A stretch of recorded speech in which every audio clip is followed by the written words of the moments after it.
जय हिंद दोस्तों, स्वागत है आपका हमारे YouTube चैनल पर। आज की इस वीडियो में हम देखेंगे एसएससी सीजीएल 2024 के लिए जनरल अवेयरनेस के प्रीवियस ईयर क्वेश्चन के पहले प्रैक्टिस सेट को। तो चलिए देखते हैं पहले प्रश्न को। पहला प्रश्न है, सिस्मोग्राफ का उपयोग यहाँ पर खाली स्थान को मापने के लिए किया जाता है। तो मेरे भाई, सिस्मोग्राफ का उपयोग भूकंप को मापने के लिए किया जाता है। इसका राइट आंसर ए ऑप्शन भूकंप। चलिए देखते हैं अगले प्रश्न को। अगला प्रश्न है, बक्सर के युद्ध में अंग्रेजी सेना का नेतृत्व किसने किया था? बक्सर के युद्ध में अंग्रेजी सेना का नेतृत्व किसने किया था? तो मेरे भाई, बक्सर के युद्ध में अंग्रेजी सेना का नेतृत्व हेक्टर मुनरो ने किया था। इसका right answer C option Hector Munro. Buxar का युद्ध 1764 में लड़ा गया था। यह हेक्टर मुनरो और मीर कासिम की संयुक्त सेनाओं के बीच लड़ा गया, जिसमें मीर कासिम की संयुक्त सेना हार गई थी। चलिए देखते हैं अगले प्रश्न को। अगला प्रश्न है, बांग्लादेश का राष्ट्रीय फल कौन सा है? तो मेरे भाई, बांग्लादेश का राष्ट्रीय फल कटहल है। इसका राइट आंसर सी ऑप्शन कटहल। चलिए देखते हैं अगले प्रश्न को। अगला प्रश्न है, निम्नलिखित में से कौन सी सुधारवादी संस्था वेदों को समस्त ज्ञान का स्रोत मानती थी? निम्नलिखित में से कौन सी सुधारवादी संस्था वेदों को समस्त ज्ञान का स्रोत मानती थी? तो मेरे भाई, आर्य समाज वेदों को समस्त ज्ञान का स्रोत मानती थी। इसका right answer B option Arya Samaj. Maharshi Dayanand Saraswati ने 10 अप्रैल 1875 को इस समाज की स्थापना की थी। चलिए देखते हैं अगले प्रश्न को। अगला प्रश्न है, संगीतकारों और उनके वाद्य यंत्रों का निम्नलिखित में से कौन सा युग्म गलत है? तो मेरे भाई, इसका राइट आंसर होगा डी ऑप्शन पंडित रामनारायण सरोज से संबंधित नहीं है, क्योंकि पंडित रामनारायण सारंगी से संबंधित है। चलिए देखते हैं अगले प्रश्न को। अगला प्रश्न है, प्रधानमंत्री रोजगार किस पंचवर्षीय योजना के दौरान शुरू की गई थी? प्रधानमंत्री रोजगार योजना किस पंचवर्षीय योजना के दौरान शुरू की गई थी? तो मेरे भाई, प्रधानमंत्री रोजगार योजना 8वीं पंचवर्षीय योजना के दौरान शुरू की गई थी। इसका राइट आंसर डी ऑप्शन 8वीं पंचवर्षीय योजना। 8वीं पंचवर्षीय योजना 1992 से 1997 तक थी। चलिए देखते हैं अगले प्रश्न को। अगला प्रश्न है, मशीनें, उपकरण, सामग्रियां और भवन किस प्रकार के माल के उदाहरण है? मशीनें, उपकरण, सामग्री और भवन किस प्रकार के माल के उदाहरण है? तो मेरे भाई, इसका राइट आंसर डी ऑप्शन पूंजीगत माल। चलिए देखते हैं अगले प्रश्न को। अगला प्रश्न है, आधुनिक शिक्षा को देश में आधुनिक विचारों के प्रसार के समाधान के रूप में देखने वाले पहले समाज सुधारक कौन थे? आधुनिक शिक्षा को देश में आधुनिक विचारों के प्रसार के समाधान के रूप में देखने वाले पहले समाज सुधारक कौन थे? तो मेरे भाई, इसका right answer C option Rajaram Mohan Roy. Rajaram Mohan Roy. चलिए देखते हैं अगले प्रश्न को। अगला प्रश्न है, निम्नलिखित में से किस देश ने कभी भी पैरा ओलंपिक खेलों की मेजबानी नहीं की है? निम्नलिखित में से किस देश ने कभी भी पैरा ओलंपिक खेलों की मेजबानी नहीं की है? तो मेरे भाई, इसका right answer B option Bharat. Bharat ने पैरा ओलंपिक खेलों की मेजबानी कभी नहीं की है। पहला पैरा ओलंपिक खेल 1960 में रोम, इटली में आयोजित किया गया था। चलिए देखते हैं अगले प्रश्न को। अगला प्रश्न है, प्रारूपण समिति ने भारतीय संविधान का पहला प्रारूप कब प्रकाशित किया था? प्रारूपण समिति ने भारतीय संविधान का पहला प्रारूप कब प्रकाशित किया था? तो मेरे भाई, इसका राइट आंसर बी ऑप्शन फरवरी 1948 में। प्रारूपण समिति ने भारतीय संविधान का पहला प्रारूप फरवरी 1948 में प्रकाशित किया था। प्रारूप समिति में अंबेडकर सहित 7 सदस्य थे। प्रारूप समिति में सदस्यों की संख्या 7 थी। प्रारूप समिति का गठन 29 अगस्त 1947 को डॉक्टर बी.आर. अम्बेडकर की अध्यक्षता में किया गया था। प्रारूप समिति के अध्यक्ष डॉक्टर बी.आर. अम्बेडकर थे। चलिए देखते हैं अगले प्रश्न को। अगला प्रश्न है, दलखाई भारत के निम्नलिखित में से किस राज्य का लोक नृत्य है? तो मेरे भाई, दलखाई उड़ीसा राज्य का लोक नृत्य है। इसका right answer D option Orissa. चलिए देखते हैं अगले प्रश्न को। अगला प्रश्न है, सतलज और यहाँ पर खाली स्थान नदियों के बीच स्थित हिमालय के भाग को कुमायूं हिमालय के नाम से जाना जाता है। तो मेरे भाई, सतलज और काली नदियों के बीच स्थित हिमालय के भाग को कुमायूं हिमालय के नाम से जाना जाता है। इसका राइट आंसर बी ऑप्शन काली नदी। चलिए देखते हैं अगले प्रश्न को। अगला प्रश्न है, मास्की शिलालेख वर्तमान में किस राज्य में स्थित है? मास्की शिलालेख वर्तमान में किस राज्य में स्थित है?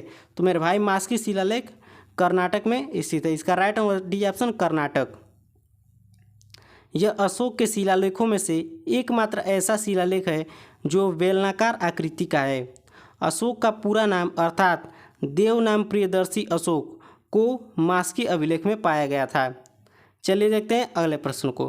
अगला प्रश्न है, सरकारी स्कूलों में अंग्रेजी माध्यम शुरू करने के लिए मार्च 2022 में यहाँ पर खाली स्थान सरकार द्वारा माना उरु माना बाड़ी कार्यक्रम औपचारिक रूप से शुरू किया गया था। तो इसका राइट है सी ऑप्शन, तेलंगाना सरकार द्वारा। तेलंगाना सरकार द्वारा माना उरु माना बाड़ी कार्यक्रम औपचारिक रूप से शुरू किया गया था। चलिए देखते हैं अगले प्रश्न को। अगला प्रश्न है, सर्वोच्च न्यायालय के अधिकारियों और सेवकों को या उनके संबंध में देय पेंशन यहाँ पर खाली स्थान पर प्रभारित की जाती है। तो मेरे भाई इसका राइट है ए ऑप्शन, भारत की संचित निधि पर प्रभारित की जाती है। चलिए देखते हैं अगले प्रश्न को। अगला प्रश्न है, 20 जुलाई 2021 को उच्चतम न्यायालय ने भारतीय संविधान के भाग 9B के कुछ प्रावधानों को रद्द कर दिया। भाग 9B किससे संबंधित है? 20 जुलाई 2021 को उच्चतम न्यायालय ने भारतीय संविधान के भाग 9B के कुछ प्रावधानों को रद्द कर दिया। भाग 9B किससे संबंधित है? तो मेरे भाई भाग 9B सहकारी समितियों से संबंधित है। इसका राइट है सी ऑप्शन, सरकारी समितियाँ, सहकारी समितियाँ। चलिए देखते हैं अगले प्रश्न को। अगला प्रश्न है, असद अली खान दिए गए संगीत वाद्य यंत्रों में से किस वाद्य यंत्र पर अपनी महारत के लिए जाने जाते हैं? असद अली खान दिए गए संगीत वाद्य यंत्रों में से किस वाद्य यंत्र पर अपनी महारत के लिए जाने जाते हैं? तो मेरे भाई असद अली खान रुद्रवीणा के लिए जाने जाते हैं। इसका राइट है सी ऑप्शन, रुद्रवीणा। चलिए देखते हैं अगले प्रश्न को।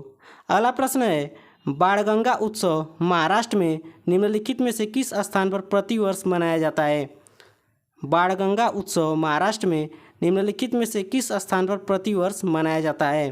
तो मेरे भाई बाणगंगा उत्सव मुंबई में मनाया जाता है। इसका राइट है ए ऑप्शन, मुंबई। अगला प्रश्न है, उस फ्रांसीसी जौहरी का नाम बताइए जिसने मुगल काल के दौरान कम से कम 6 बार भारत की यात्रा की थी।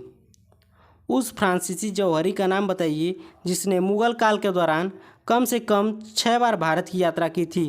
तो मेरे भाई इसका right answer B option, Jean Baptiste Tavernier, Jean Baptiste Tavernier. चलिए देखते हैं अगले प्रश्न को। अगला प्रश्न है, निम्नलिखित में से किस संगठन को सती प्रथा के उन्मूलन के लिए साहित्यिक रचनाएं लिखने का श्रेय दिया जाता है? निम्नलिखित में से किस संगठन को सती प्रथा के उन्मूलन के लिए साहित्यिक रचनाएं लिखने का श्रेय दिया जाता है? तो इसका राइट है डी ऑप्शन, ब्रह्म समाज को। ब्रह्म समाज को साहित्यिक रचनाएं लिखने के लिए श्रेय दिया जाता है सती प्रथा के उन्मूलन के लिए। चलिए देखते हैं अगले प्रश्न को।